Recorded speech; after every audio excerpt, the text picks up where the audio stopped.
Okay, welcome to H3. I am Nat Capellis, and with me is Brother Scott Sweetman, and we are here to inform and educate and enlighten and entertain. Does that sound good to you, Scott? Mostly ourselves, but if others find they get that, that's great too. I learn every time I'm on this show. Every time I talk to you, I learn something new. Tonight's show, I learned a lot researching for this one. I was kind of blown away, actually. I was like, huh. I'm excited to learn today. I'm excited to hear what you got to say. Well, it's funny because I was thinking before we went on, this probably should be a two-parter. And then you said, make it half an hour. And I'm like, oh boy, that's going to be hard. We'll have to, I'll edit quickly in my head. All right. Okay. So I want to start off tonight by saying today's the first, right? Today is the first day of Pride Month in Canada, or actually Pride season. Excuse me, I've got a little bit of indigestion. I broke cover and had some meat for supper, and I'm suffering for it. My stomach's not used to it anymore. Anyway, so apparently last year, Canada announced the launch of Pride season, which runs from June 1st to September, to celebrate, and I'm going to read this because I get it wrong, to celebrate 2 SLGBTQAI plus people all across Canada. AI plus, that's a new addition, isn't it? It is. I had to look it up, actually. So it stands for Two-Spirit. Oh, understand that one. Lesbian, gay, bisexual, trans, queer, and intersex people. Did I lose you? Yeah. No, I'm just trying to take it all in. There's so many different categories. It's like I have to process in my head who's doing what to whom, and who what gender are they portraying, which might not be their actual gender, right? So it's like complicated to get all that stuff figured out, I find. It is, and we're cis males, and raised probably around a bunch of other cis males, and it's confusing. It's not territory we're familiar with. You're right. I have friends that fit into those categories, although that's not the first thing I think of when I think of those friends. It's part of their identity, the same way I'm a member of the Lethbridge Fish and Game Association, although don't flame me, I'm not equating being a member of the LFGA to being part of that long acronym. But it's yeah, that's going to get us in trouble. As soon as that came out of my mouth, I'm like, oh. You're always worried that somebody's going to flame. We never get anybody flaming us. Oh, I do. Oh, you bet. Oh, you do. Usually in my own house, but that's, usually they're here. But no. Come on. Where's the support team, Sweet? Where's the love for Scott? Oh, come on. Little encouragement. It's usually a little education, or a lot of education. I got Kat was texting me. She needed some kind of bank statement or something off my phone or something. And I said, I'll have to go through all the statements. It's going to take me a while. And she's like, Dad, if you go down to the bottom of your screen, there's a little button that says search. She said, I can come home and help you with it. Don't worry about it. Just put it down, and when I get home, I'll help you with it. And I'm like, oh, it started already. Oh, she's becoming the parent, and I'm the child. Yeah. So anyway, going back, and this is interesting because there's a local component too. There was a protest in Taber today. When Fleur came home, she said that it was going on in Taber. Some drag queens, which have become much more well-known and popular since the RuPaul series, which I don't know if you've ever seen. Can I interject with a little story? Yes, please. A few Christmases ago, it's probably 6 now, Caitlin came home, and we were like, it was getting like 11:30, 12 or something like that. I was kind of on the wind down. And then she says, hey, do you want to watch RuPaul drag racing? I said, sounds great. Why not? Right. And you're thinking, vroom, vroom, vroom. I'm thinking a big ass motor. And oh, yeah, that's what I'm thinking. But that's not what we saw. And then it was very, I felt a little unsettled for a while. I got to be honest. But then the more you watch it, and the more you hear these people, the folks that are, and however they're identifying, right? But they're talking about their lives. And many of them have had, like, this has been a challenge to be authentic, to be who they are, right? And in so doing, they've really faced a lot of criticism and discrimination and those kind of things, right?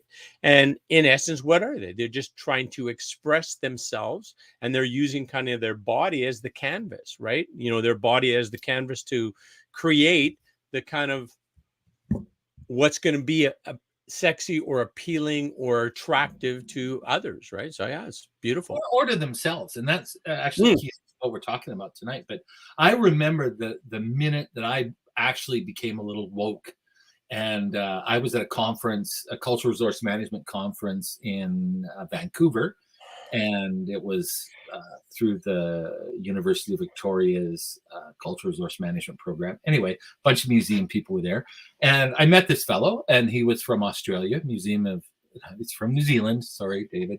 I'm always mix up the two. Yeah, they don't like it when you do that. That's like mixing up Canadians and Americans. Yeah. So anyway, and we hit it off. Everything, cool, and went for supper, and great. And I said, "Oh, hey, what are you doing tomorrow night? Let's, go see a show or check out one of the galleries or something." And he looked a little concerned. I'm thinking, "Oh, what did I say? Like, did I miss something?" Yeah. And he looked at me and he said, "I'm gay, right?" And I'm like, like that's. And I'm like, "No, but why are you telling me this?" And he's like, "Well, I just wanted to make sure that you knew in case you were uncomfortable with it." And it never, I didn't care one way or another. I grew up on a farm. I mean, animals have quite a fluid sexuality of their own. Like I didn't think anything that much of it. But tell me a story about the farm and animal fluid sexuality. Tell me about it. I will, but we'll have to get a different rating on our show to do that. But yeah, so anyway, the important part of what I was saying is that it really struck me that David, and he was married, had a wonderful husband. I never met him in person, and they were adopting a child. David was a curator at the museum in New Zealand. His partner / husband, I can't remember if they were married when I met him or not. Anyway, an architect, extremely successful, nice, good people. But I thought, how would it be to live life where you met someone and you're having a nice time with them, and you have to talk about your sexual preference? Because as a cis male or straight male, I've never, ever had to sit down and explain what I do in my bedroom to anyone, ever, for any reason, right? And because he was worried about me being upset, if I suddenly found out he was gay and him and I were going out to do things or whatever, right? And that he felt it was his responsibility to tell me so that he didn't hurt me. And that for me was a watershed, because whatever you think, it's up to you, think. But I have to tell you, have you ever had to explain your sexuality to someone for fear of hurting them? Yes. He says, No, I have not. I've not. When you say explain your sexuality, a couple times my wife has asked the question, "Are you gay?" And she sometimes says, we were at a fish and game banquet, and there was a picture of me on the banner, and she says, "You look like a woman in that picture." I said, "Thanks, honey." So she certainly questioned that I'm clear on my cisgender role here. She's thinking maybe not. Well, when she asked me that question, "Are you gay?" I said, "Well, Carolla, of course, the only way we would know that is if I had had a sexual experience with a man." Is that something we should try and find out? Is that what you want to know? Conversation over. Right? Yeah. So I really did. And I guess for me, I see, the Pride community through that lens of having to not expressing yourself. That's a choice, right? Yeah. Like you and I, we're gun people, and we've both been attacked for being gun people for no reason at all. Right. Hey, speaking of that, is Team Sweet or members of Team Sweet or a member of Team Sweet available on June 14th from, let's say, 5 till 7? Yeah. Yeah? Yeah. Okay, Good I was pick. gonna ask you if you needed help. So yeah. Excellent. Oh, right. You already know about this because I asked you about the targets. I've already designed it, buddy. We're on that. Woo! Okay, I'm so excited. Yeah. So afterwards, we'll set that up. So Well, why don't you anyway, show me right now? Hey, why don't you show us right now? I can't because it's not on this computer, but I can show you Oh, after if you want. okay, go. It's all right. Anyway, so but you see, you're a bad influence. You lead me astray. You said make this half an hour, and we're at the intro, and we're 10 minutes in already. Anyway, Good. so my point is right now across Canada, pride gatherings are occurring, and they came out of protests dating back 10, 15 years, longer than that. Ottawa, Vancouver, 1971, there were large-scale protests from the what would become the 2S LGBTQAI plus group. Step us through that one. Step us through that. What are all the things? I'm new in the first part before, but there's got to be at least 4 or 6 letters that are new. Two-spirit, lesbian, gay, bisexual, trans, queer, and intersex people. Okay. All right. Good. And intersex are actually people who have both a penis and a vagina. Is that correct? I thought that's hermaphroditism. I looked it up before. I Googled it. Hey, Google. What's it called again? It's a variety of conditions in which a person is born with reproductive or sexual anatomy that doesn't seem to fit the typical. Oh, it's cutting me off here. It requires a click. Oh my goodness, it's a big long definition here. Is a person that's born with a reproductive or sexual anatomy that does not seem to fit the typical definitions of female or male. For example, they might be born appearing to be a female on the outside, and most male typical anatomy on the inside. Or a person may be born with genitals that seem to be in between the usual male or female types.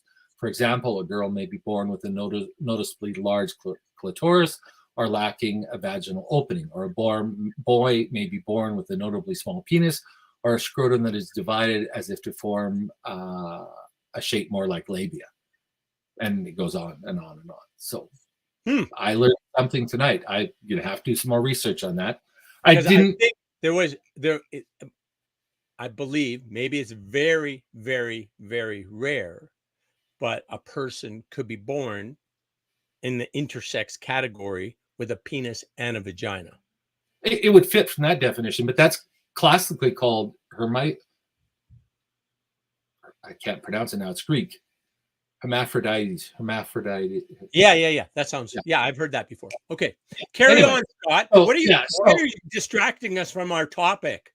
I'm sorry. Anyway, so eventually these protests raised awareness, and 1973 Pride Week became a national LGBT rights event held in several Canadian cities. This was largely an urban movement to begin with, but certainly not at all. I can say from growing up in the country that it's absolutely not something that's limited to the cities. People of all stripes are born everywhere in the world. Okay. And what I'm reading here, and this is put out by Western University here in Canada, I think. And it said there has been a noticeable shift from the homophile movement into the gay liberation movement, and that has become the concept of gay pride.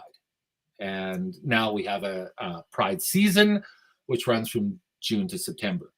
And I have a good buddy that's a veteran, and he has one problem with this, and I can see his point. He says, how come we get one day and they get a season, right? Like, he's like, we all are trying to be heard and seen, and like, he is a veteran. He suffered a lot of physical and mental injuries, and he put his life out there. And a lot of people don't even celebrate Remembrance Day anymore, or Veterans Day, or Amateurs Day, or stuff. So my takeaway on all this is that as Canadians, we should accept people of all different and celebrate all of who we are.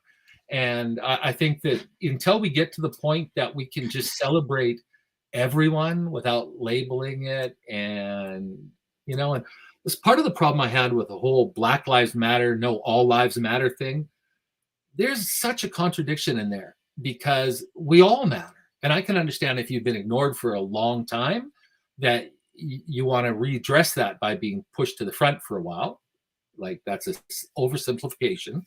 But I think the solution is recognizing all people, regardless of their plumbing, regardless of who they like to hold hands with in the movie theater. Come on, people now. Yeah. Smile on your brother. Everybody get together. Try and love one another right now. Come on, people now. Smile on your brother. Everybody get together. Try and love one another right now. Yeah. Or Freaking at the Freakers Ball. Do you know that one? I don't. I know. Oh, Do you sing that one? I Punch out can't the sing lyrics that and give her a song. Oh, I What? can't.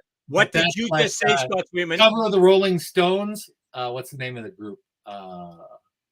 Nitty gritty. Dr. Hook. Dr. Hook. Dr. Freaking at Hook. the Freakers Ball. Yeah. Yeah.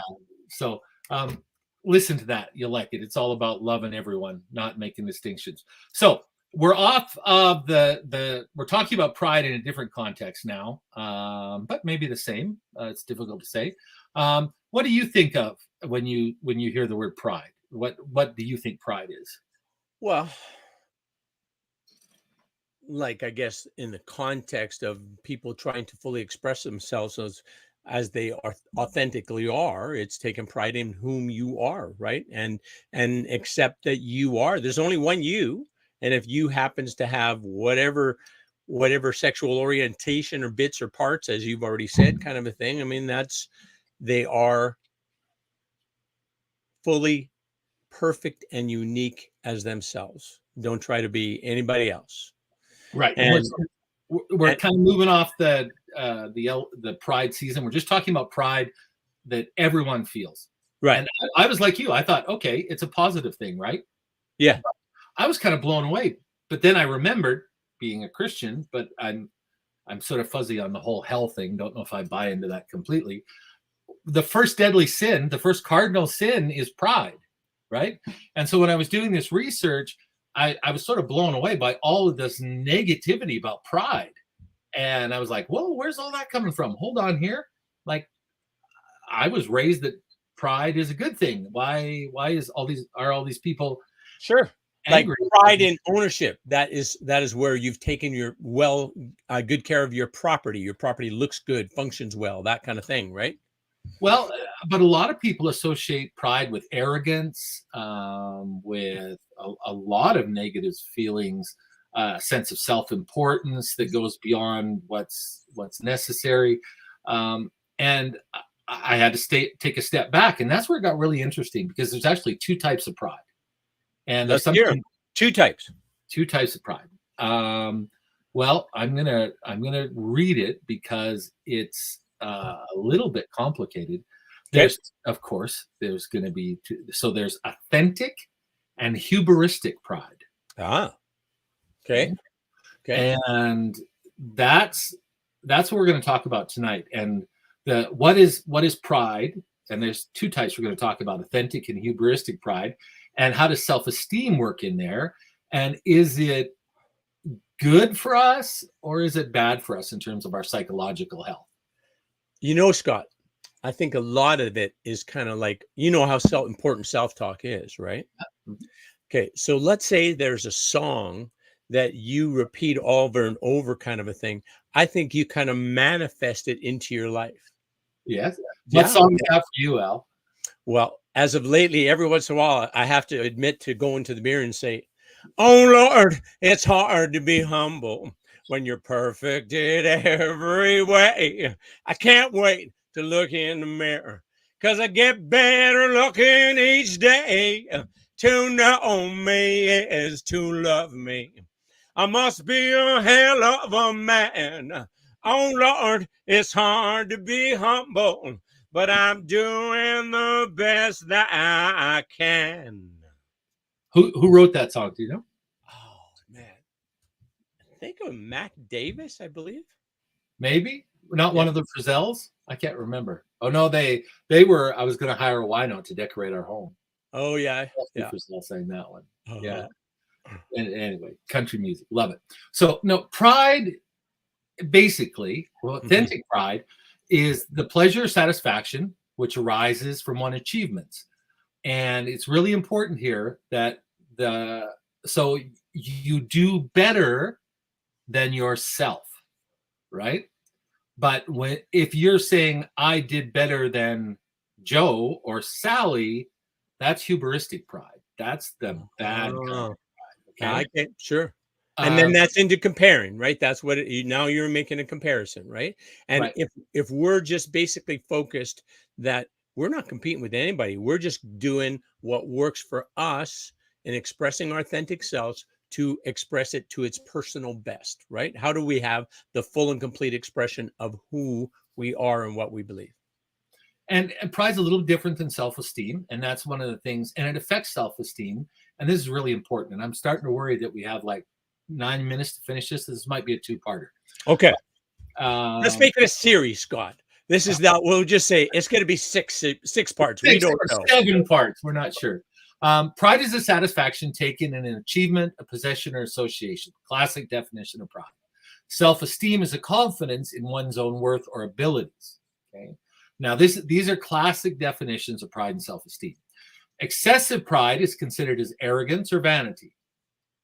Low self-esteem can cause emotions such as despair and shame and lead to defendants. Defendants? Okay. And this is something that came out of this research, and I won't try and explain it tonight, but that arrogance or pridefulness is the flip side of the coin of low self-esteem. Those two are connected. So low self-esteem is a catalyst for hubristic pride. Okay? That makes sense. That makes sense. Eh? It does, right? When you lay it out, and normally you wouldn't associate those two together. Cool. That Brother Scott Sweetman is a brilliant insight. I'm gonna remember that one. That's a good one. It's a good one, yeah. And so pride, and this is interesting too. Pride can be felt about other people, events, activities, where self-esteem is really about how you look at yourself. There's no outside component in self-esteem. If there's an outside component in it, it's something else. Right. I understand what you're saying. So that if you have to get it from externally, it's not you making that self-evaluation or self-determination. I love that. That's a very good. That's very good as well. And if you recall, I kind of stumbled across by way of Kayla Carraza, the favorite. I am my favorite human being. Remember that? Yeah. And having that as a self-talk, and in so doing, really enhancing your self-talk, right? That that you kind of have that mantra, if you will, and that reflects, or that belief. You don't even have to do anything with it except decide it, right? And then from there, then it becomes where you can really appreciate and value yourself more, because you value yourself now as I am my favorite human being, and you're allowed to love yourself fully. That's a great point. And one of the other things that works in here, and I had to look this up. Yes. A positive affectivity is a psychological term, and I never encountered it before used that way. Comes out of the field of positive psychology, one of my favorite new fields of science. And it refers to positive emotions, expression, cheerfulness, enthusiasm, energy, and joy. Okay. Negative affectivity is negative emotions and expression, sadness, disgust, lethargy, fear, distress, etc. So there's been a lot of research done on how authentic pride is related to positive affectivity, and where low self-esteem is related to negative affectivity. I see that. Okay. Yeah. And it gets really interesting when we start looking at this, because the hubristic pride, hubris is a personal trait that involves excessive confidence, self-importance, individuals with hubristic tendencies overestimate such things as their abilities, knowledge, importance, their likelihood of success, all of those things. But you have to be careful here. I know why you're grinning, but Carry on. I'm listening. why am I doing this show with a megalomaniac? This was a bad topic for a megalomaniac. No, all kidding.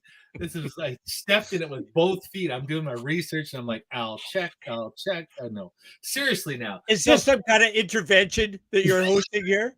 Yeah, all of your friends paid me $20 each to bring this topic up. No, seriously.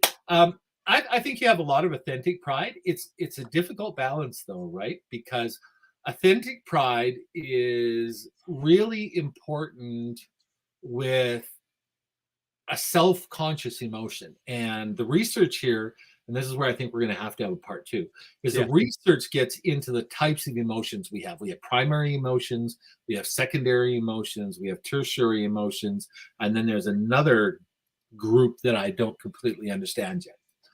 Okay, so where's the right part to break this to part one? Because I got one story I want to add about relationship thing about Terry Real. Okay. Now, because next in our next show, I want to talk about the relationship of those three things and how it affects social relationships and interpersonal connections. Okay, go ahead.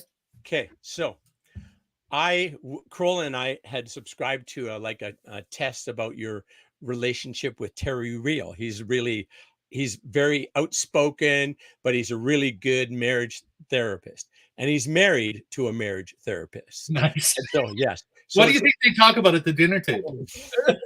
So Terry and Belinda Real. Okay. So, and they have a show. I can't remember what it's called right now, but the show is where you go on Real Talk, I think it is. Anyways, you go on and you post a video question to them. Right. So when we were going to go to the catnip to Al, the video question is like, whoa, yeah. So we were going to go to the Rotary District Conference on Saturday morning. Yeah. No, it was after it. Anyways, I recorded a thing about a question about our relationship, right? And I don't have to go into the details of that. People can look it up if they want. But as they're answering, they're having the same argument that we were having. And they continued that argument, right? And at the end, they kind of had their conclusion. And then the people who wrote comments in, the females agreed with Belinda and the males agreed with Terry. And it was just like a straight line. That's how it is. And it was the distinction is really that I did not think that Carolla would want me to sit down for a part of the Rotary District Conference. We got there like 8 o'clock kind of thing. And it was like 7 o'clock at night and I was standing all day. Right. And so I guess she thought I'd be wanting to sit down. And then also she wanted me to be of comfort to her because we watched this play. Well, I didn't know that. So my thought was, you got to tell me if you want this, that I know, right? Because look at my habitual thing. I'm standing. This is what I do, right? This is what works for me. So anyways, I do that. And we post the thing and then we had the conversation about it afterwards. So yeah, it was great. Terry and Belinda Real, amazing marriage therapists. And if you watch the little bit, I think it was the first episode, I believe, then Kroll and I are, I think, about the 14-minute mark. So cool. Look that up. That sounds interesting. I made it a Facebook. I'm pretty sure I made a Facebook post, I think. Yeah. I'll go looking for it. That's cool. So, and it was clearly divided between the men saw it one way and the women saw it another way. Yeah. And then the women, it was basically, well, she did tell him sort of, kind of subtly, that kind of thing. It was directly, it was inferred. It was that kind of a thing. Right. And I'm like, tell me like I'm a 5-year-old. This is what I want. So, okay, I can deal with that. Right. I can do that. I can deliver. What is it you want? A mantra of men everywhere. I'm an idiot.